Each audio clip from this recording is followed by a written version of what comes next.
Hello again. Haven't been here a while, but here's the new video, SMTP Marketing 2022 and beyond. Subscribe, like, and let's begin.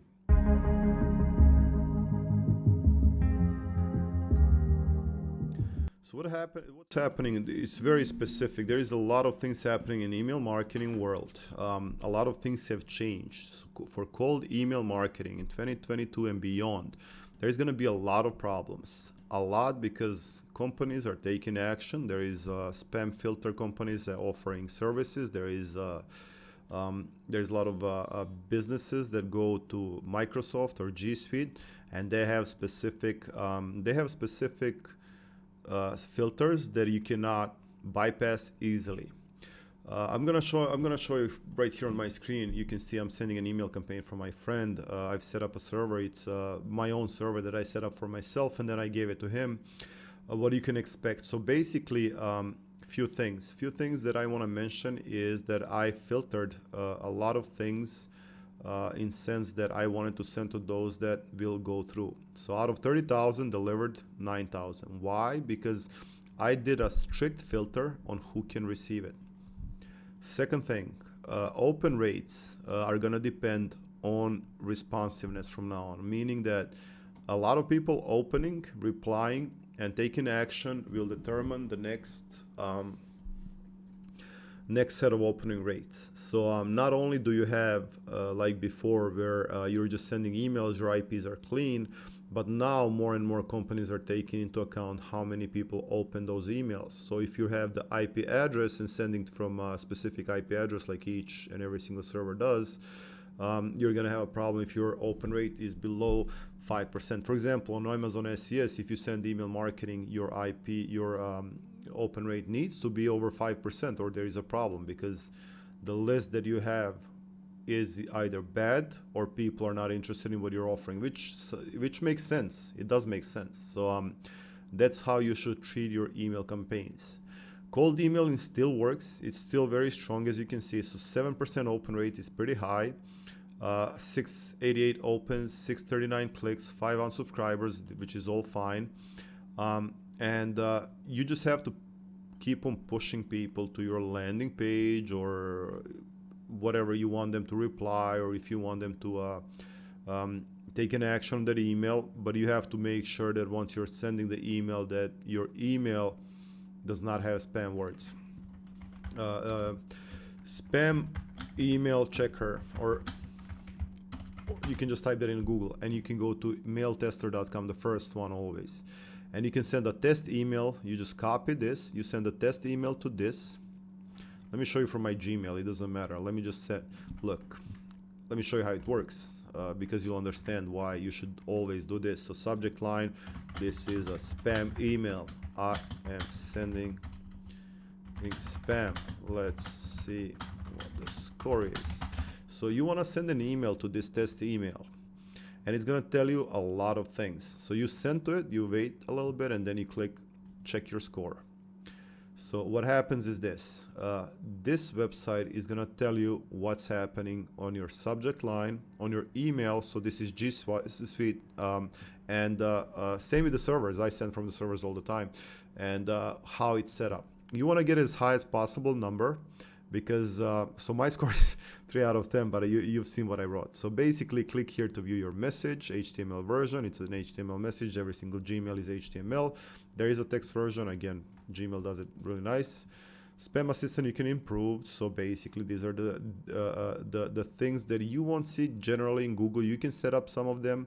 I will set this up myself and show you in a video. The DKIM. The signature, I can really set it up easily. It's no problem in the Gspam, but I don't send cold emails from my own personal Gmail. Now, this is another thing. Your personal does not allow your server to use my server. This doesn't make sense, but I'll check on that. Okay, CFP record. Okay, so I'm gonna check on the record. I need to change. I'm guessing I need to change this. The record. I think that I might have. I don't know if I ported this to Gmail. I have to check that. If I did, then I have to fix this. So it's not, everything is fixable. That's the thing.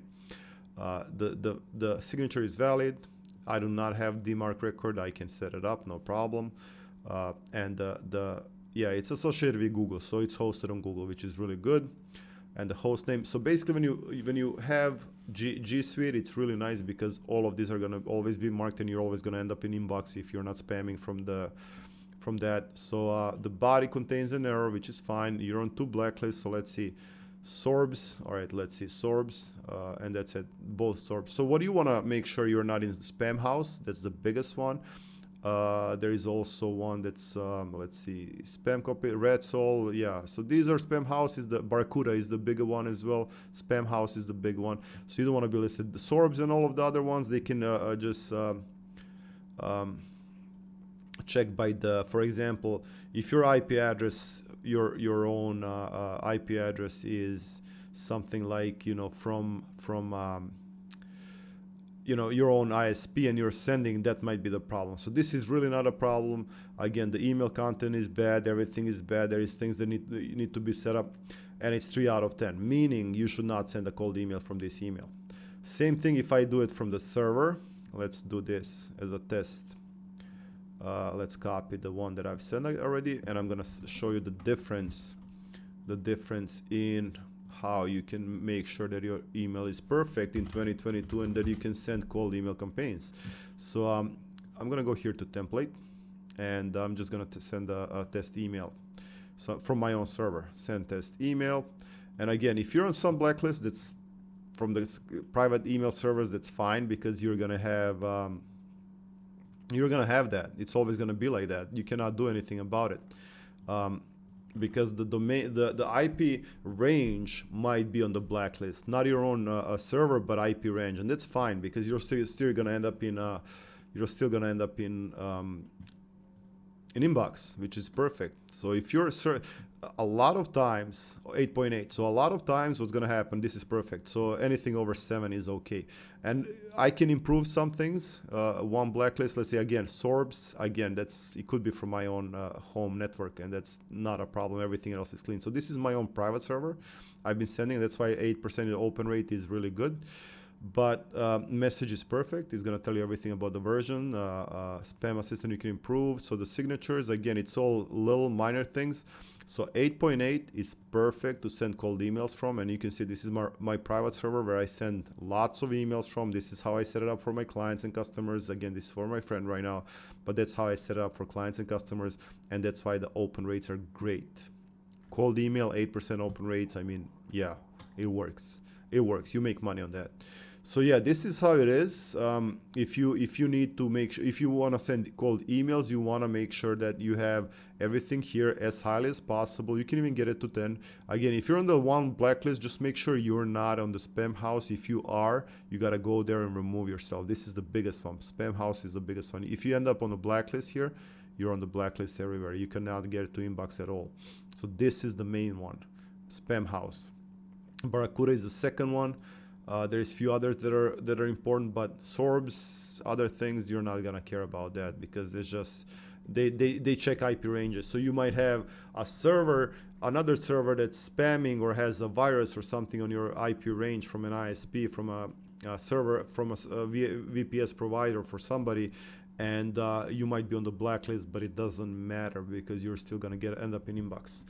So that's all for today. Hopefully you understood what it takes. You need a good email list right now. You have to do what I do today in today's age. I clean my own emails I create a server for email cleaning, and I do it very aggressively. A lot of companies, if they have the IP range, or they have the traps, or they have the filters where if I send more than 5 emails to the business list and they're not going to allow me anymore, I'm not going to send to that business at all. Why? Because it's going to blacklist me on all the blacklists. So it's better to exclude that and send to all the others. It's going to make a lot more sense, and you're going to get it more out of your campaigns. If you need private email servers, let me know. There is a link down below. You can go to my website. Let's schedule a meeting and talk about your email needs. I can send cold emails. I've been sending cold emails for the last 15 years. And I can do it. I can send anywhere from 1 million to 6 million emails per week for you, or for anybody that needs email sending. And again, with high open rates, but it really depends on the content and your email list. Thank you. I'm gonna keep on making the videos for the email marketing. I'm gonna create some new email tricks and tips for the email servers, how to best create the email campaign, the subject lines, what to use, etc. Thank you. Bye-bye.